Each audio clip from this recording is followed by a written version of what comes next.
Evening all, welcome to part 5. I think that intro thing really worked for me. We'll talk about it in just a moment. One of the things you can do with this game that I think really gave it a lovely kind of depth was you can actually look at the biography of every single prisoner. So you've got, you know, Laura Lex Popov. That looks like Laura. I don't know. Can't be. Anyway, that would be a pretty good mod, wouldn't it? An all-woman prison, literally with cat fights, you know, literally stabbings and high heels in the head. That would be brilliant, I think. That could be quite good. But every single prisoner you have in your thing has. So, I mean, that chap we just saw there, Andrew Z, he's a particularly high-risk one. He's actually somebody who I'm a bit worried about, let's say. But we'll come to that. I think one of the beautiful things of this game is that there is this kind of lovely backstory with every single prisoner. And I think if you look at some of them and you go through some of the heinous acts and crimes they've done, it's funny because like I think we've got a couple of old dudes in here who basically are in because they did computer hacking. And that's quite funny. And then, weirdly enough, we had one that was a computer hacker who then managed to kill someone in a manslaughter case. So it's all a bit bizarre. Anyway, let's speed the footage up. Now, again, few design errors here. So again, I have staff-only doors. Again, I still didn't work out the way doors work in this game, and it's a bit annoying, but you know, I get it eventually. But again, you need this kind of ability for prisoners to flow. You almost could say that, you know, you want to have as few, you know, kind of jail doors as possible. But obviously that comes with quite a difficult and risky thing, so always be careful of that. But as you can see, I probably made my prison cell too small as well, because again, every day you're picking up 8 to, well, I think it's 8 to begin with, but then you get like 13 more prisoners on the day after, and so on and so on. And eventually you actually do start to run out of space. As you can see here, I'm just enlivening these cells, ready for our next intake of wrongdoers. Yeah, really, at this point, this is quite cool because again, the prison's working. No one's escaped. There's been no riots yet. I know that's a bit boring, but again, it seems to be kind of going to plan. So, what I decide to do now is I need to prepare for the inevitable riots that are going to come. And the way to do this is by building a solitary confinement wing. Now again, there's probably better designs than I've done here, but I've just gone with literally a single block with a toilet in it behind a jail door that basically will act as solitary confinement. They're lucky they're getting lights and toilets, to be quite honest with you, because when you have prison guards that are attacked or even killed by prisoners, you actually feel a bit bad. You feel terrible for this poor guard, and it does suck a bit. Anyway, so you can see here, we're just going to build literally 1 by 1 with a room for a door, or 2 by 1 with room for a door, and there we go. That's our doors going in, and then basically all we're going to do is add a toilet, just then do the plumbing, and then we're pretty much ready to go. And again, each of these is just then marked as solitary confinement, and again, that's it. When prisoners do something wrong, they get additional prison time in solitary. This also does help you with your cell situation as well, so it's actually not too bad if you get like 5 prisoners in solitary for 2 days, or 30 days or whatever, because it actually frees up your cells. I believe, I could be wrong, but as it stands to date, I think we're getting to the point where we need to start expanding this prison. So let's do that. Effectively, one of the things you need to really do is have a medical ward.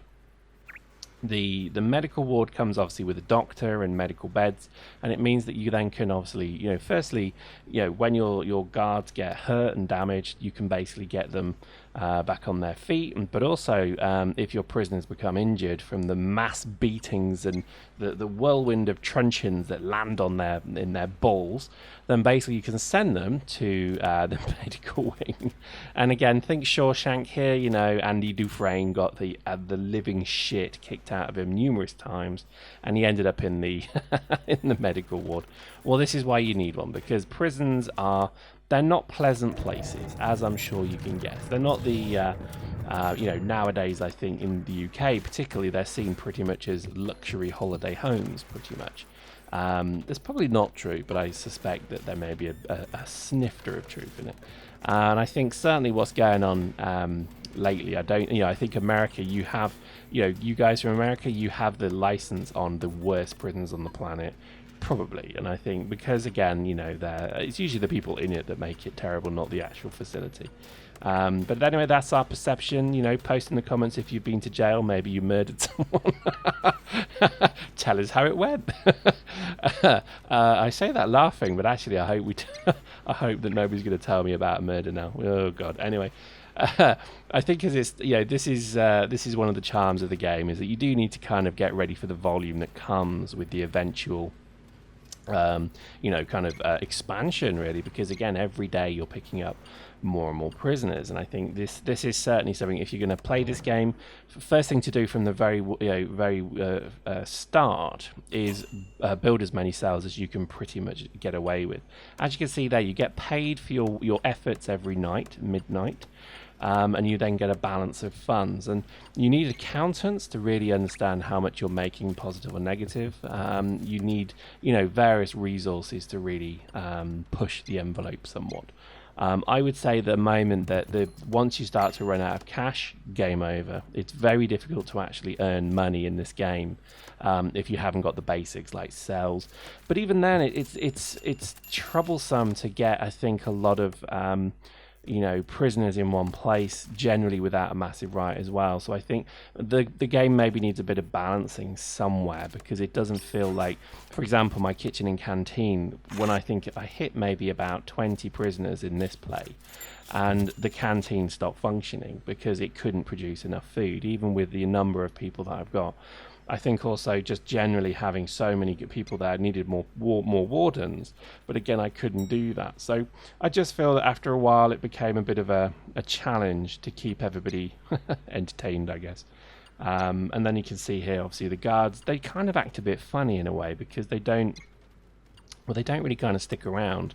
You send them to a particular location, they'll stand there for about half an hour in the game, which is about 10 seconds, and then they bugger off and they kind of just go back to a particularly arbitrary point, which is a bit annoying. One of the other things we're going to do is visitation. You'll see a lot of the riots that happen in this game is because big old Bubba, who is you know, literally, you know, 400 pounds, 7 foot tall, you know, as wide as he is tall, misses his dear mom. So if he can't have his mom come see him, he starts to kick off, and before you know it, he's throwing a guard through a wall. And that's kind of the challenge.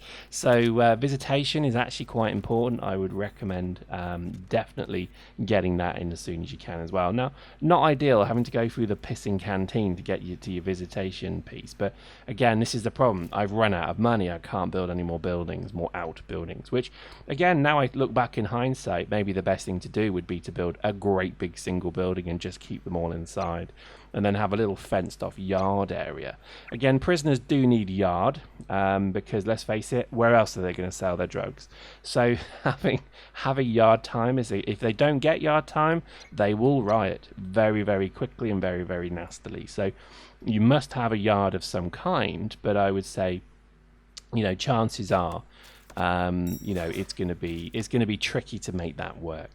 So there we go, we've got our accountant in place, so we now know how much money we're making. And again, all management games, it's about how much money you know, it's about making the system work. And I guess there we go. So here we go, the final flash. So we're just about to have another 8 prisoners descend upon us. So in this case, we've still got cells for them all. So we're looking pretty good. And we've got our holding cell as well. So I think just generally, you know, it's Pyrex Towers is going to go for another day at least. But again, not a lot of money. And I think already I'm kind of getting a bit worried that, you know, the money thing is looking a bit of a problem. Thankfully, everybody's medium class security, because again, I don't think we can handle high class security prisoners here at the moment. But again, I'd probably say that's not too much of a problem. Anyway, so here we go. We've got our screws moving over to... I should explain, screws is a British word for you know, a British prison warden. Other words, probably not you know, best to use here. They involve very rude words, as you can imagine. So here we go. We probably have our new batch. Oh, here we go. So our current batch is going to go and shower. Woo, getting sexy. Look at those pixels. I'd rather not, but so we go. I think I've got my plumbing completely wrong. It looks as if something's amiss there, but again, drains are I don't know. Do I really want to sit and play a game where I have to work out the drain of a prison? Not really. So I'll give that a miss. And here we go. Here's our latest intake. Now, because we have cells free, we're blessed that we can actually just shove these guys straight into the cell block. Now, again, this is meaning that this cell block is pretty much now at capacity, with maybe the exception of one cell, maybe two.